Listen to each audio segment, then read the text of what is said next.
Bismillah, Assalamualaikum warahmatullahi wabarakatuh. Selamat berjumpa kembali para pendidik di Indonesia dengan saya Imam Muhtaram, calon guru penggerak angkatan ke-7 dari SMA Islam 1 Purwakarta. Pada kesempatan kali ini akan menyampaikan sebuah video tentang tugas 1.2, yaitu koneksi antar materi. Ini merupakan tugas mengkoneksikan materi modul 1.1 dengan modul 1.2.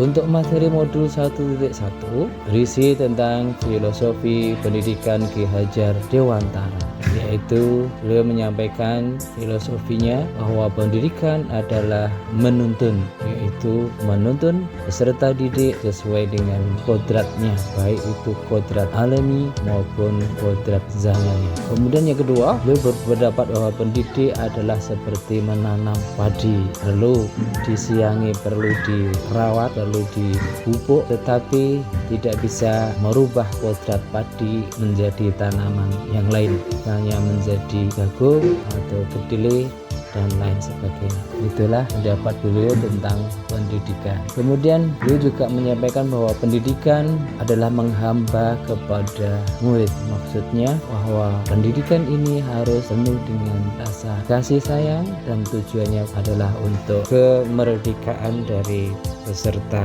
didik. Kemudian beliau juga berpendapat bahwa pendidikan adalah menanamkan benih-benih kebudayaan dengan menanamkan budi pekerti kepada peserta didik.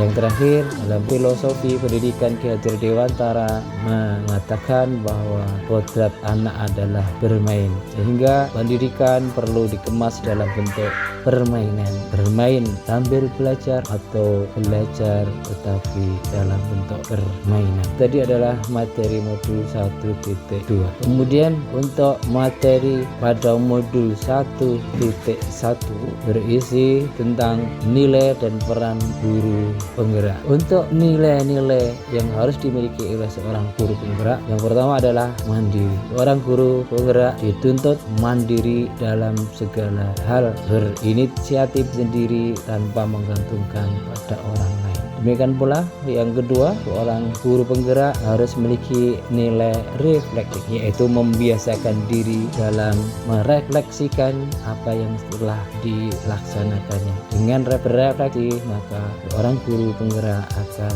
mengevaluasi apa yang sudah dikerjakan. Kemudian nilai yang ketiga adalah kolaboratif. Seorang guru penggerak seyogyanya menjalin kolaborasi dengan sesama rekan guru yang lain ataupun dengan murid, dan juga menjalin kolaborasi dengan orang tua atau wali murid agar tujuan pendidikan dapat tercapai dengan baik. Kemudian untuk nilai keempat adalah inovatif. Seorang guru penggerak seyogyanya memiliki sifat inovasi, berkreasi dalam membuat suatu produk yang berkaitan dengan pendidikan, baik itu metode ataupun modul ajar ataupun berupa alat peraga, media pembelajaran dan lain-lain. Kemudian untuk nilai yang kelima, bahwa seorang guru penggerak harus berpihak pada murid. Semua yang dia laksanakan, semua yang dia lakukan itu semata-mata berpihak kepada murid, tidak berpihak kepada yang lain. Itu tadi adalah nilai-nilai yang harus dimiliki oleh seorang guru penggerak.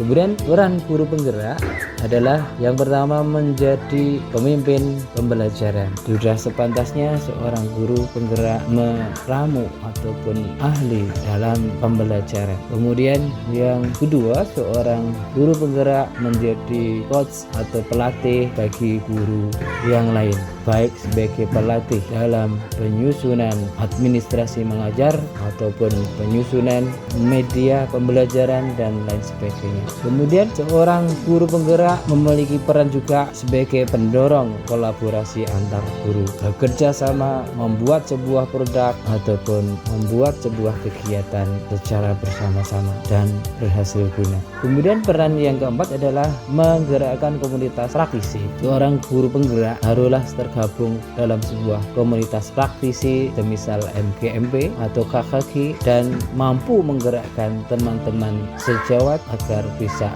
mengaktifkan komunitas ini. Kemudian yang terakhir, peran guru penggerak adalah mewujudkan kepemimpinan murid. Seorang guru penggerak dapat membimbing para muridnya untuk bisa menjadi pemimpin dengan latihan-latihan yang sederhana sehingga menghasilkan seorang murid yang memiliki jiwa-jiwa kepemimpinan. Itu tadi adalah peran, nilai, dan peran seorang guru penggerak. Kemudian koneksi antara materi modul 1 dan modul 1.1 dan modul 1.2. Dari apa yang bisa perhatikan tadi, bahwa nilai-nilai dan peran guru penggerak merupakan pewujudan dari filosofi pendidikan yang dikembangkan oleh Ki Hajar Dewantara. Nilai-nilai guru penggerak dan juga perannya merupakan pengejawantahan atau perwujudan dari filosofi Ki Hajar Dewantara. Setelah mempelajari modul 1.1 dan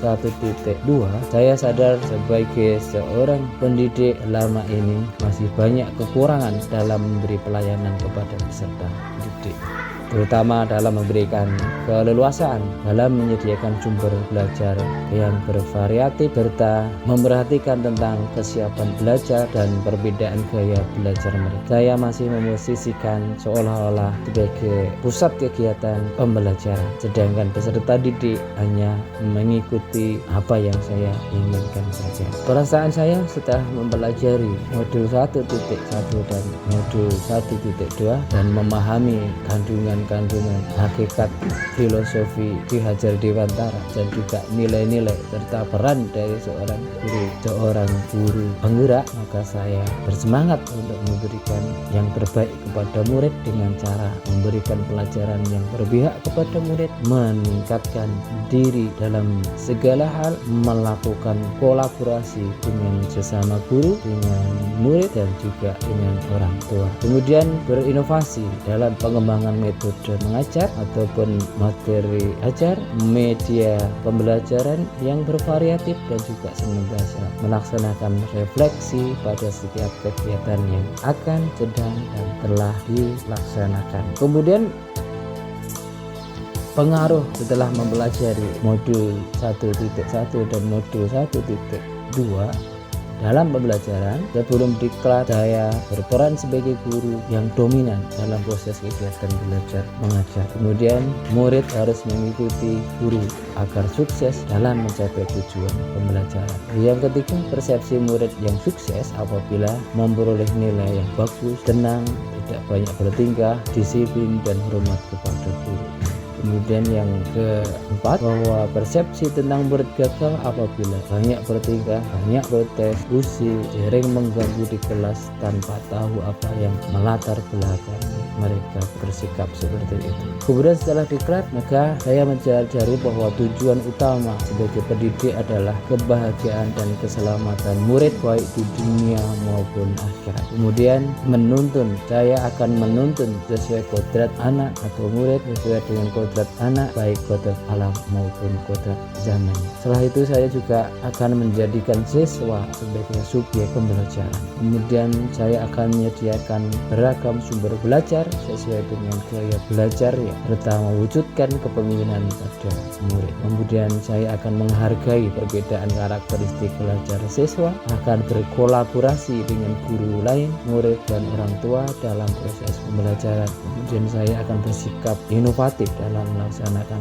pembelajaran serta menyediakan media pembelajaran yang bervariatif. Kemudian untuk penerapan kedepannya, saya akan mengimplementasikan pemahaman yang telah dipelajari dalam pembelajaran yang nyata.